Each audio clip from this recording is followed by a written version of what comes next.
Hello there and a very warm welcome to Generation Me. This is me, Wangchuk. Recently a solo art exhibition was held at Nehru-Wangchuck Cultural Centre here in the capital Thimphu from 25th April till 4th of May. Well, that was very recent. And today I've come here to meet an artist who opened the solo art exhibition. He is Dorji Gyeltshen, and let's find out more about solo art exhibition and also about the importance of art to young people. Well, all right, welcome to the program. Hello. As a person, I would like to say that I'm from Punaka. I grew up here in capital only. And to tell briefly about myself, I'm a person who loves to be on time, and also who doesn't like if somebody doesn't follow the deadline.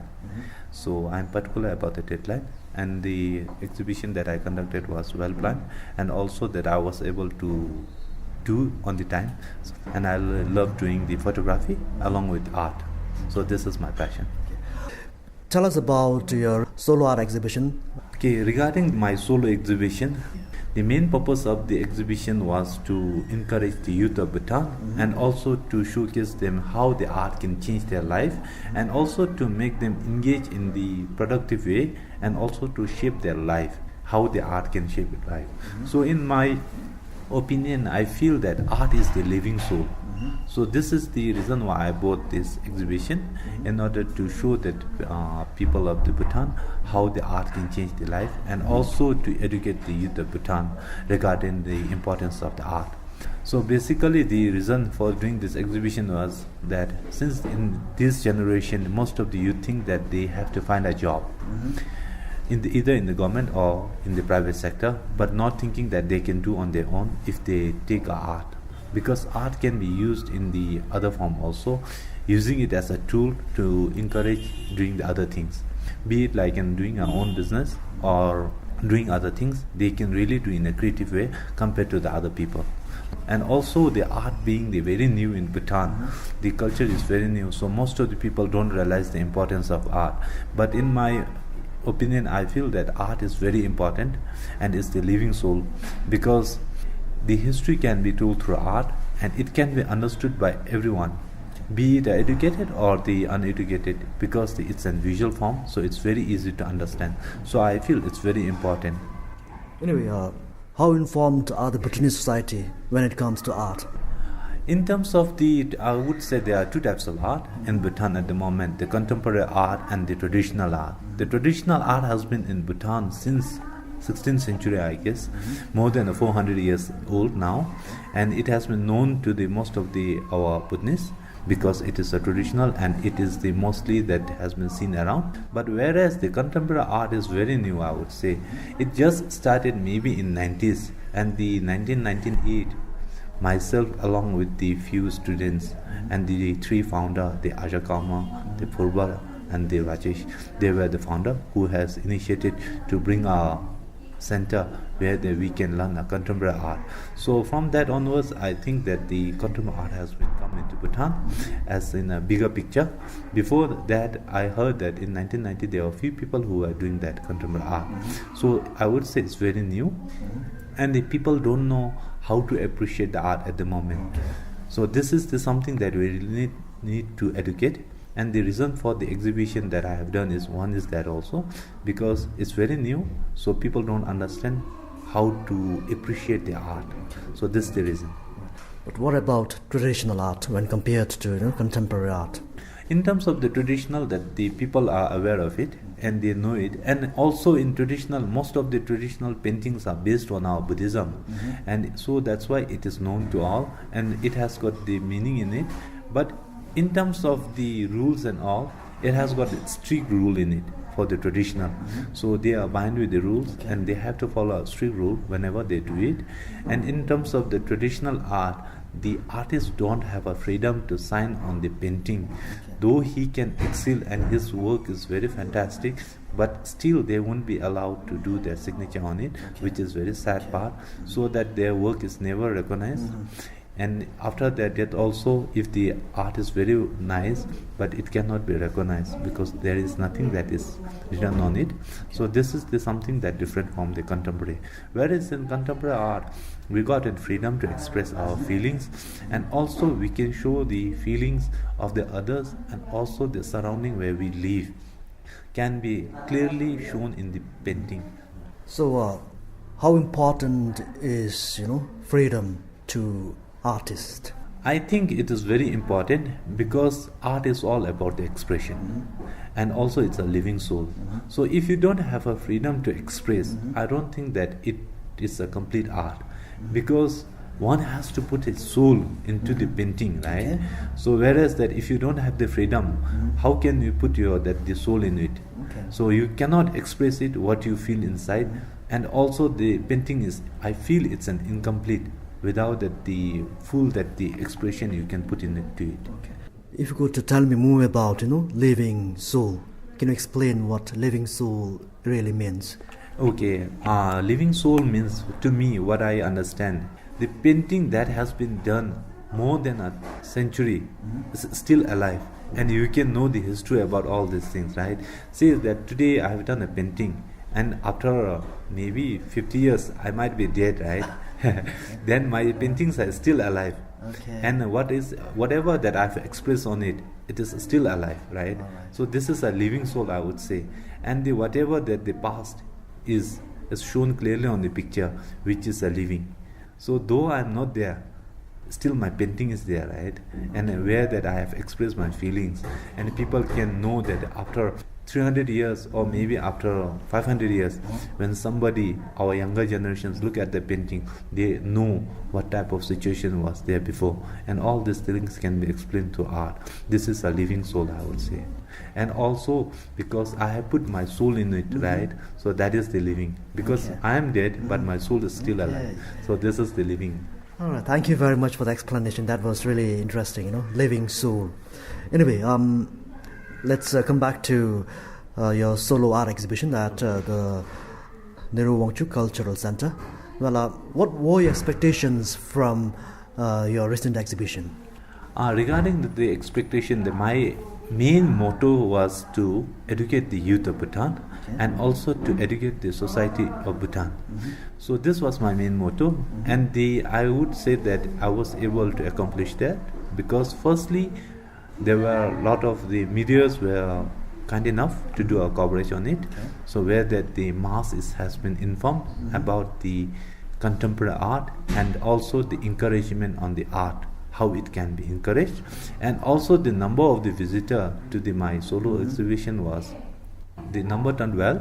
What I expected, it has turned up, because every day I get more than 50 to 80 numbers of people visiting, and among that mostly I get a youth, and also the middle-aged people, so its a role is very important in the society, so they can educate the young generation, and also you can pass the message to their friends and family. So this is something that I have aimed, and I think I have fulfilled what I have aimed. You mentioned that there were also young people, youth, who visited the center. So if you could tell me, what do you feel about those young visitors coming to your exhibition? What's your perception about the young people who came to your exhibition? From the observation who have come up there, I feel that they are interested in art, but only thing is, at the moment they are in the dilemma, because there is no such institute where they can learn the art. Some of the parents has shared what they have thought. They said their children are interested in art, but there is no such institute where they can send their children to learn the art. And some, they even ask me whether that I'm going to conduct any class for them or like that.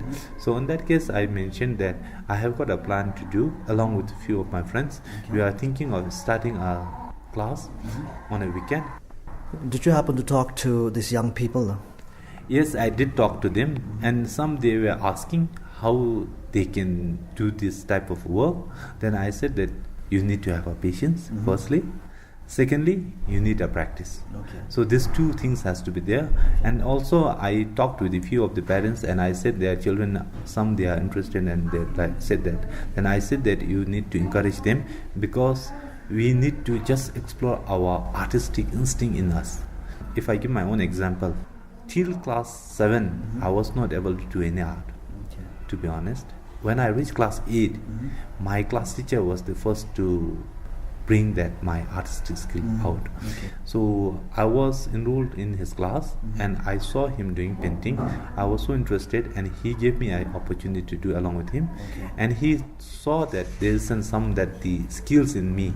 So that has been explored. So I would say that if the chance is given, this can be explored. Alright, so how would you define art? I would say the art is a living soul. So this is how I define the art. What does art mean to you? Art means my soul, because I get to express whatever I feel. So this is something that my own, that they feel like it's my own soul. Because when I do art, I do with my passion and I put my full heartedly in it. So whatever the painting that I do, it's my full expression from my own heart, because I don't do it just for the sake of doing. So when I do it, I put my heart in it. Anyway, tell me, how important is art to Bhutanese youth, to the young people? I would say that it can really shape their life, and also it can keep them away from doing the bad things or involving into the drugs and the alcohol and all these things. Because once you get into the art, if you sit and when you start doing the art, you can spend hours and hours in it without going anywhere. And it also helps you in concentration, and it's like a meditation. Because from my own experience, I would say, once I sit in front of the canvas, I can sit there for more than 6 hours continuously without moving anywhere. So this is something that it helps, and also it makes you more disciplined and it makes you more sober, because you tend to be more patient, and also you don't lose temper very fast. So these are some of the things that helps with the art. And also the art, it will enhance your creativity, which is very much in this society, right? In this competitive world, the creative is very important, because if I give a small example of starting a business, I got an artistic skill and there's a guy who don't have any artistic skills, right? I will do in a more creative way than him, and because I got an eye of viewers, I will not look from my own eye, I will look from the eye of a public. So in that way, I can put everything in a better way than him, and also I can market in a more artistic way than him. So these are some of the plus points that you can really use in terms of shaping your life. At home also, you can do more things better than the others. And also, if you are doing an art and all these things, you don't panic too much, because you really know how to handle it. Alright, so can you explain the paintings displayed during your solo exhibition? If you could briefly explain your paintings. Each artist has got its own signature, and it can be shown on the canvas itself. So every artist will have a different way of doing the painting, and my painting has got its own signature. So to share with you, I would say that my painting is a blending of the contemporary art of the West style along with our Buddhism. So they are in all the paintings. I've got 47 paintings on display, and all the paintings, it is a blending of the Buddhism along with the Western culture. So let me describe one painting which is on the corner of the wall, so which has got the monk and the leopard in it. So the theme of that is a protector. So actually in Buddhism, we have got our local guardian, local deity, and our God, right, which we worship. And the local guardian and the local deity, they are our protector. So whenever we need help or whenever we go, we always pray to them, and they save us from falling a misfortune on us. And the leopard represent our guardian, and the monk represent the people. So this is how the Buddhism is reflected in that painting. But for the Western people, it is like a realism painting. So it has got the two meaning in it. If the foreigner buys it, it's a painting for them, and if our Buddhist people buys it, it is like a subject where it depicts our Buddhism in it. So this is how I blend together. So you will notice that all my paintings have got similar type of subject in it. So this is my signature. Yes, anyway, you know what? I happen to see more of Buddhist themes or traditional themes in a painting. But why did you decide to blend, Buddhism or traditional themes? Actually, from my beginning, when I started the painting itself, and I was doing more of such things, and because that I read a lot of our Buddhism texts, and also I'm more interested in all these things, and also this is the one way you can spread our Buddhism to our fellow beings, because that it is easy to remember, and also it's easy to understand, right? If somebody wants to preach or wants to read a volume of book, it will take a long. That is interesting. So rather than reading, if we can put it in a painting, it's more easy to understand. Like the one I explained to you about the guardian, right? So it is easily understood, right? Even a small child can understand what it means, our protector means.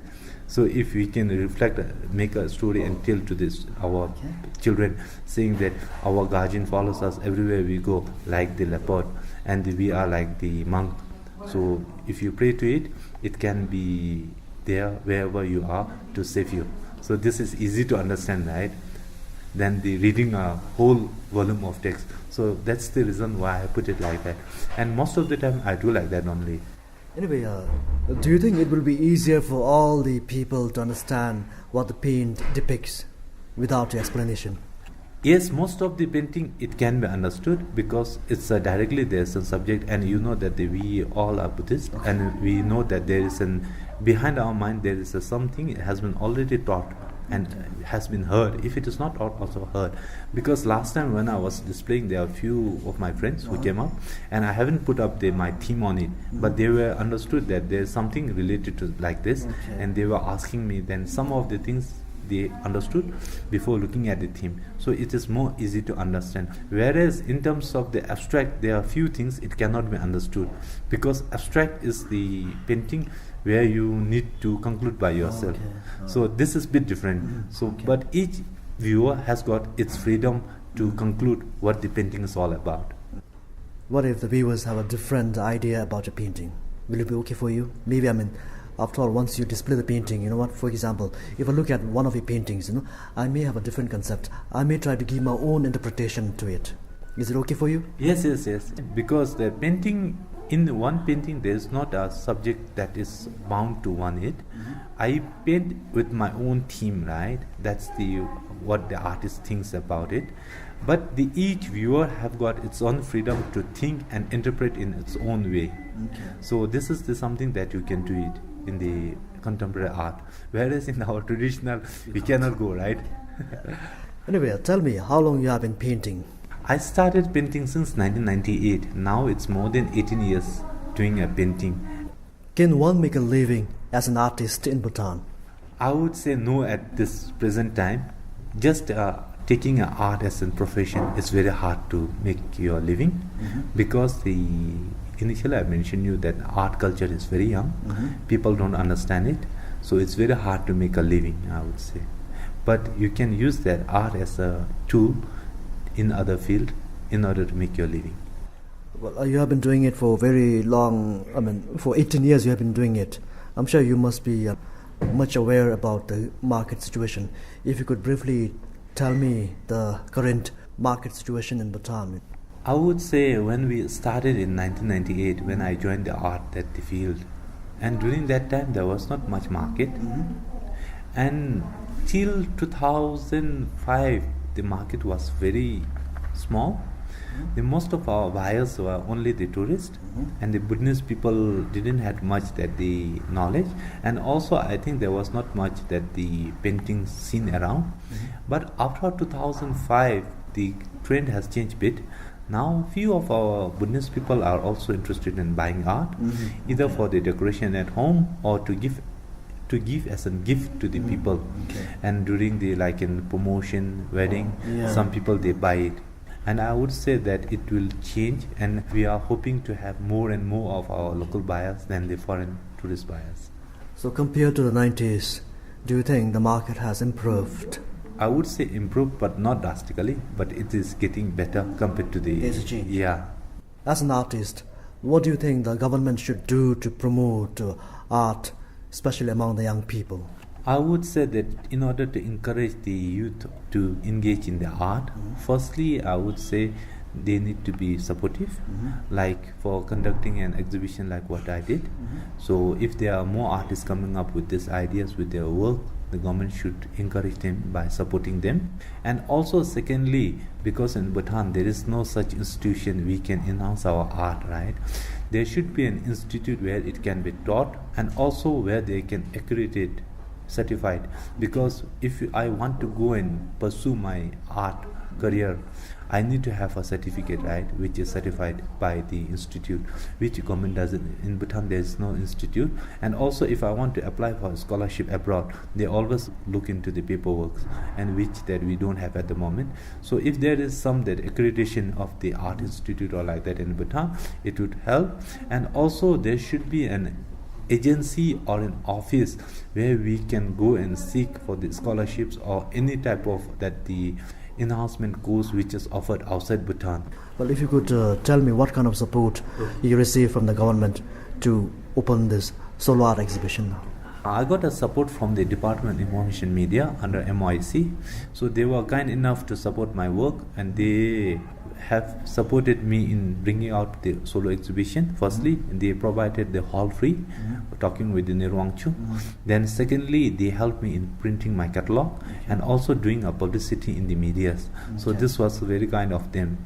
And in return, I'm giving them a painting to put on their office, which will remain in the office forever, I think. And also I have provided few catalogs to distribute by themselves to the different agency, so that the people in Bhutan can understand more about the art. Besides doing painting, what do you do for a living? Since you told me that to make a living as an artist is not really possible as of now. It's true, in Bhutan it's very hard to make a living with an art.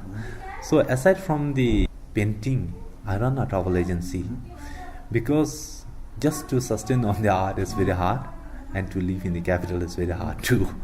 So that's why I have got my travel agency, which helps me to live. And the art I use as my passion. So whenever I get bored, whenever I get stressed, I do painting. So this is how it helps me to be a better person. That was Dorji Gyeltshen, an artist in Thimphu, and he recently happened to open a solo art exhibition at Nehru-Wangchuck Cultural Centre here in Thimphu. Well, thank you very much for talking to PBS. Thank you.